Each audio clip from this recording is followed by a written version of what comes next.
Indirectly वो इतनी बड़ी मुसीबत में, इतनी बड़ी मुश्किलात में है, लेकिन दुआएं क्या करें? अल्लाह की बड़ाई, अल्लाह की पाकी, कि अल्लाह को पता है, अल्लाह को पता है कि मेरी क्या सिचुएशन है, अल्लाह ताला खुद ही रास्ते निकाल देगा। अब इसका मतलब ये नहीं है कि हम कोई ख़ास स्पेसिफिक दुआ मांग नहीं सकते, मांग सकते हैं, इसमें कोई ममानियत नहीं है। अगर आपको माल की तंगी हुई है तो अल्लाह से हम मांग सकते हैं कि अल्लाह हमारे रिस्क में बरकत अता फरमा दे। बीमारी हुई तो आप दुआ कर सकते हैं कि अल्लाह हमारी इस बीमारी को दूर फरमा दे, ये सब ठीक है।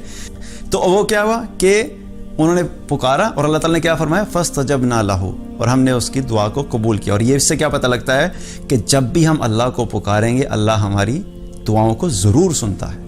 अब वो दुआ का सुनना ज़रूरी नहीं कि हमने जो चीज़ मांगी होती है एग्जैक्टली वही जब तक नहीं होती हम कहते हैं हमारी दुआ कबूल नहीं हुई। जॉब के अंदर प्रॉब्लम आया, जॉब में मसला आया, तो हम क्या दुआ करते हैं? अल्लाह मेरी जॉब का मसला हल कर दे।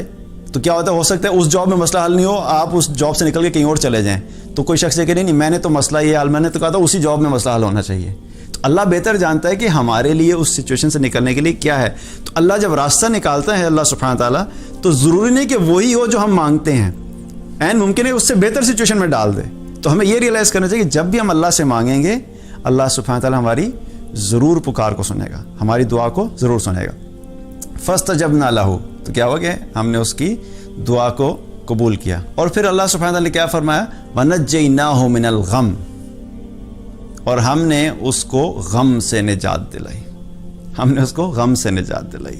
अब ये कितना खूबसूरत ताल्लुक है। मांगने वाले ने भी अपनी असल सिचुएशन नहीं बताई, मछली से पेट से निकाल दें, रोशनी का बंदोबस्त कर दें, खाने का बंदोबस्त कर दें, और देने वाले ने भी ये नहीं कहा कि हमने उसको मछली के पेट से निकाल दिया। सुभान अल्लाह, अल्लाह ताला भी क्या फरमा रहा है कि हमने उसको गम से निजात दिलाई। क्योंकि सबसे बड़ी चीज़ ईमान वाले की ज़िंदगी में क्या होती है कि बाकी सारी चीज़ें जो असबाब है वो बाद में होते हैं, सबसे अहम चीज़ ईमान वालों की ज़िंदगी में ये होती है कि अल्लाह की नाफरमानी का जो गम होता है वो उसकी ज़िंदगी में सबसे अहम होता है।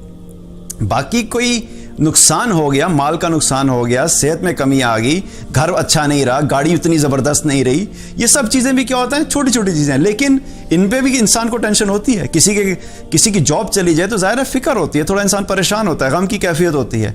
माल में नुकसान हो गया, बिजनेस में नुकसान हो गया, गम की कैफियत होती है।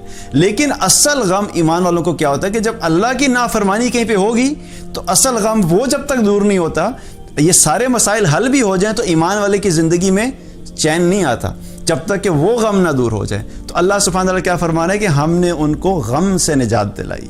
और इससे हमें क्या पता लगता है? जब भी हम अल्लाह को पुकारेंगे अल्लाह सुब्हानहू व तआला हमें गम से ज़रूर निजात दिलाएगा। यहाँ से भी पता है कि अल्लाह हमें ज़रूर निजात दिलाएगा। और फिर अल्लाह सुब्हानहू व तआला क्या फरमा रहे हैं? वकज़ालिका नुंजिल मुमिनीन, और हम ईमान वालों को ऐसे ही निजात देते हैं, हम ईमान वालों को ऐसे ही निजात देते हैं। यानी कि जब भी ईमान वाले हम पुकारेंगे अल्लाह सुब्हानहू व तआला को, अल्लाह ताला फरमा रहा है कि हम ईमान वालों को ऐसी निजात देते हैं। दूसरी बात यहाँ से क्या पता लगती है कि निजात किसके लिए है? ईमान वालों के लिए। यहाँ पे अल्लाह ताला ये नहीं फरमा रहा कि वकज़ालिका नुंजिल फासिकीन या वकज़ालिका नुंजिल काफिरीन। अल्लाह ताला क्या फरमा रहा है? वकज़ालिका नुंजिल मुमिनीन, कि अल्लाह ताला ईमान वालों को ऐसे ही निजात देते हैं। इससे क्या पता लगता है कि हमें उस निजात पे आने के लिए, उसके लिए क्वालिफाई करने के लिए सबसे अहम चीज़ है कि हम अपने ईमान पे मेहनत करें, अपने ईमान पे मेहनत करें। जब हम ईमान वालों में शामिल होंगे, जैसा ईमान अल्लाह हमसे चाहता है, और ईमान वालों में शामिल होने से मुराद सिर्फ ये नहीं है कि हमने ला इलाहा इल्लल्लाह मुहम्मद रसूलुल्लाह पढ़ लिया, या अशहदु अन ला इलाहा इल्लल्लाह व अशहदु अन्ना मुहम्मदन अब्दुहु व रसूलुहु, ये कलमात अदा कर लिए तो हम ईमान वाले बन गए। इन कलमात के पढ़ने की वजह से हम मुसलमान बनते हैं और इस्लाम में दाखिल होते हैं। लेकिन ईमान जो है उससे आगे का लेवल है। ईमान का मतलब क्या है कि जब अल्लाह की मोहब्बत दिल में हो, अल्लाह की अज़मत दिल में हो, अल्लाह की कुदरत का यकीन हो, अल्लाह की मदद का यकीन हो, क़यामत वाले दिन अल्लाह के सामने खड़े होने का खौफ दिल में मौजूद हो, इस चीज़ का एहसास दिल में मौजूद हो कि मैं अपनी ज़िंदगी के एक एक लम्हे, एक एक पल के लिए क़यामत वाले दिन मैंने जवाब देना है, और उस मोहब्बत में, उस डर में, उस खौफ में इंसान अपनी ज़िंदगी को अल्लाह की अताअत में गुजारे, तो तभी हम ईमान वाले होंगे। अगर ये सब आमाल नहीं है हमारी ज़िंदगी में तो सिर्फ ज़ुबान से कह देना हम ईमान वाले नहीं होंगे।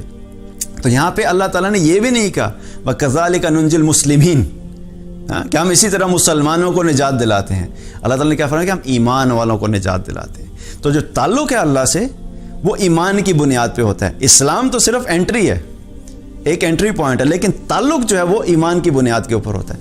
تو ہمیں کیا کرنا ہے کہ ہمیں ایمان پہ فوکس کرنا ہے. جب ہم ایمان پہ فوکس کریں گے تو انشاءاللہ کیا ہے کہ اللہ سبحانہ تعالیٰ ہمیں بھی ہر سچویشن سے نجات دلائے گا, اور وہ پھر اللہ تعالیٰ دنیا میں بھی نجات دلاتا ہے, اور انشاءاللہ اللہ کی رحمت سے امید ہے کہ اللہ تعالیٰ ایمان والوں کو آخرت میں بھی نجات دلائے گا. تو اس نجات کے لیے ضروری کیا ہے؟ ایمان کا ہونا ضروری ہے.